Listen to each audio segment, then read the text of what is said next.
السلام علیکم ورحمۃ اللہ وبرکاتہ نحمده ونصلی علی رسولہ الکریم اما بعد فاعوذ باللہ من الشیطان الرجیم بسم اللہ الرحمن الرحیم۔ ہر قسم کی حمد و ثنا اللہ وحدہ لا شریک کے لیے اور لاکھوں کروڑوں درود و سلام جناب محمد رسول اللہ صلی اللہ علیہ وسلم کی ذات اقدس مقدس پر۔ اللہ رب العزت نے جب حضرت آدم علیہ السلام اور حضرت اماں حوا علیہ السلام کو جنت سے زمین پر اتارا تو ان کے لیے اور ان کی قیامت تک آنے والی ان کی اولاد کے لیے ایک نظام زندگی مقرر کر دیا، اور ساتھ یہ فیصلہ فرما دیا کہ اگر بنو آدم اللہ تعالیٰ کے وضع کردہ نظام کے مطابق زندگی گزارے گی تو کامیاب و کامران ہوگی، اور اگر وہ اس کے برعکس کرتے ہیں یعنی اس نظام زندگی کے مطابق زندگی نہیں گزارتے، اس نظام کے مطابق زندگی نہیں گزارتے تو وہ جہنم میں جائیں گے۔ اللہ تعالیٰ کا ارشاد ہے فَإِمَّا يَأْتِيَنَّكُم مِّنِّي هُدَايَا فَلَا خَوْفٌ عَلَيْهِمْ وَلَا هُمْ يَحْزَنُونَ وَالَّذِينَ كَفَرُوا وَكَذَّبُوا بِآيَاتِنَا أُولَٰئِكَ أَصْحَابُ النَّارِ هُمْ فِيهَا خَالِدُونَ۔ یعنی اگر ہماری طرف سے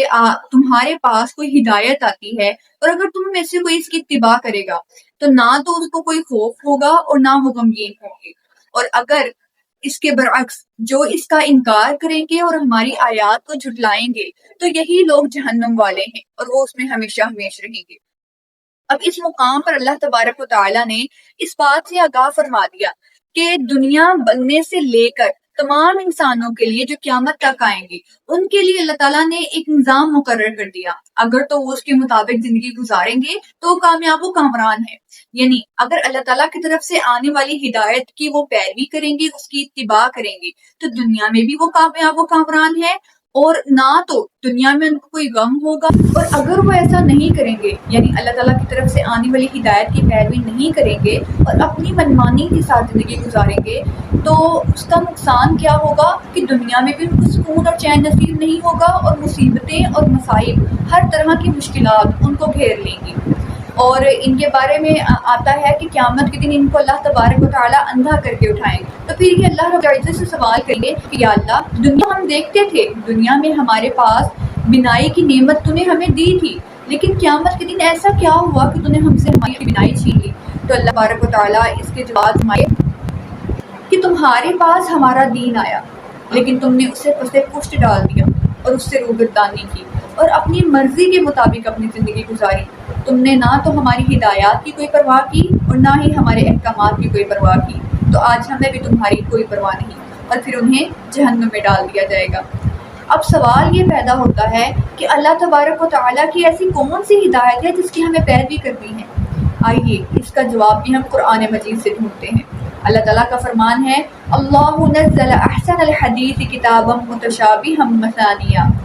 تقشعر منہ جلود الذین یخشون ربہم ثم تلین جلودہم وقلوبہم الی ذکر اللہ ذلک ھدی اللہ یہدی بہ من یشاء ومن یضلل اللہ فلا ہادی فما لہ من ہاد۔ اللہ تعالیٰ نے بہترین کلام نازل کیا،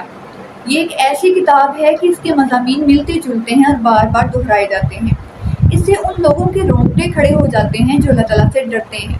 پھر ان کی جلد اور ان کے دل نرم ہو کر اللہ تعالیٰ کے ذکر کی طرف راغب ہوتے ہیں۔ یہی اللہ تعالیٰ کی ہدایت ہے جس کے ذریعے اللہ تعالیٰ جسے چاہتا ہے ہدایت دیتا ہے،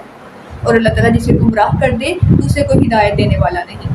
اس آیت کریمہ میں اللہ تبارک و تعالیٰ نے اپنے اس کلام کے ذریعے وہ کلام کہ جس کو سننے کے بعد ان لوگوں کے رونگٹے کھڑے ہو جاتے ہیں اسے ہدایت قرار دیا۔ اس سے یہ بات ثابت ہوئی کہ قرآن پاک ہمارے لیے ہدایت کا ذریعہ ہے۔ یہ چند قرآنی دلائل تھے جو میں نے آپ کے سامنے ذکر کیے، آئیے مزید اس کی وضاحت ہم احادیث کے ذریعے کرتے ہیں۔ نبی اکرم صلی اللہ علیہ وسلم کا ارشاد ہے کہ لوگوں سن لو، میں ایک انسان ہوں، ایک بشر ہوں، اور عین ممکن ہے کہ میرے پاس اللہ کا پیغمبر یعنی موت کا فرشتہ آئے اور میں اسے قبول کر لوں، اس لیے میں تمہیں دو بھاری چیزیں چھوڑے جا رہا ہوں، جس میں سے پہلی چیز ہے اللہ کی کتاب، یعنی وہ تمہارے لیے ہدایت بھی ہے اور روشنی بھی ہے، لہٰذا اسے مضبوطی سے تھام لو۔ بعض روایات میں آتا ہے کہ آپ صلی اللہ علیہ وسلم نے ارشاد فرمایا کہ خبردار سن لو، میں تمہیں دو بھاری چیزیں چھوڑے جا رہا ہوں، جن میں سے پہلی چیز ہے قرآن، یہ تمہارے لیے ہدایت اور روشنی ہے، لہٰذا اسے مضبوطی سے تھامے رکھنا۔ اس بات کی وضاحت اللہ تبارک و تعالیٰ نے قرآن پاک میں دی ہے۔ اللہ تعالیٰ فرماتے ہیں وما آتاکم الرسول فخذوہ وما نہاکم عنہ فانتہوا، یعنی جو تمہیں رسول دے دیں وہ لے لو، اور جس بات سے تمہیں منع کر دیں اس سے رک جاؤ۔ تو اس سے یہ بات ثابت ہوتی ہے کہ نبی اکرم صلی اللہ علیہ وسلم نے جو ہمیں حکم دیا جس پر ہمارا عمل ضروری ہے وہ کیا ہے کہ آپ نے فرمایا قرآن ایک ہدایت ہے، ایک روشنی ہے، اس میں دنیا کی تمام مشکلات، تمام مصائب اور تمام آزمائشوں کا حل ہمیں ملے گا۔ لہذا ہم نے آپ صلی اللہ علیہ وسلم کی اس بات پر، اس حکم پر عمل کرتے ہوئے قرآن کو ہی اپنی ہدایت کا ذریعہ بنانا ہے۔